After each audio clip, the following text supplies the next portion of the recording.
Saint Joseph, foster father of Jesus and patron of families, संत यूसुफ ईसा मसीह के पालक पिता और परिवारों, श्रमिकों एवं सार्वभौमिक कलीसिया के संरक्षक, संत यूसुफ ईसाई विश्वास में एक अत्यंत महत्वपूर्ण और आदरणीय व्यक्तित्व हैं। वे ईसा मसीह के पालक पिता और धन्य कुंवारी मरियम के पति थे। यद्यपि बाइबल में उनके शब्द बहुत कम दर्ज हैं, फिर भी उनका जीवन कर्म, विश्वास, आज्ञाकारिता और मौन सेवा का अद्भुत उदाहरण प्रस्तुत करता है। संत यूसुफ को परिवारों, श्रमिकों और संपूर्ण कलीसिया का संरक्षक माना जाता है।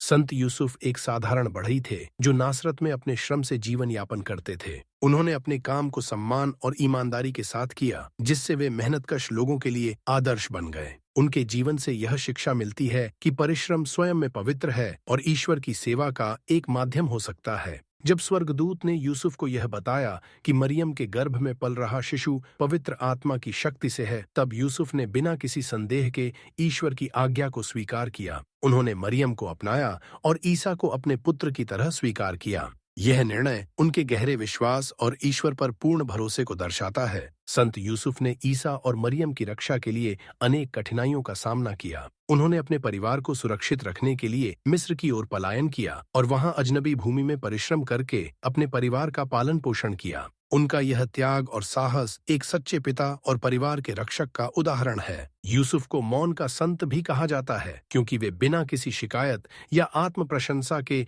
ईश्वर की इच्छा को पूरा करते रहे। उनका जीवन हमें सिखाता है कि सच्ची महानता शब्दों में नहीं, बल्कि विनम्र सेवा और आज्ञाकारिता में निहित होती है। आज संत यूसुफ परिवारों के लिए प्रेम, जिम्मेदारी और विश्वास का प्रतीक हैं। श्रमिक उन्हें अपने परिश्रम का संरक्षक मानते हैं और कलीसिया उन्हें अपनी रक्षा और मार्गदर्शन के लिए पुकारती है। उनका जीवन हमें प्रेरित करता है कि हम अपने दैनिक कर्तव्यों को ईश्वर के प्रति विश्वास और समर्पण के साथ निभाएं।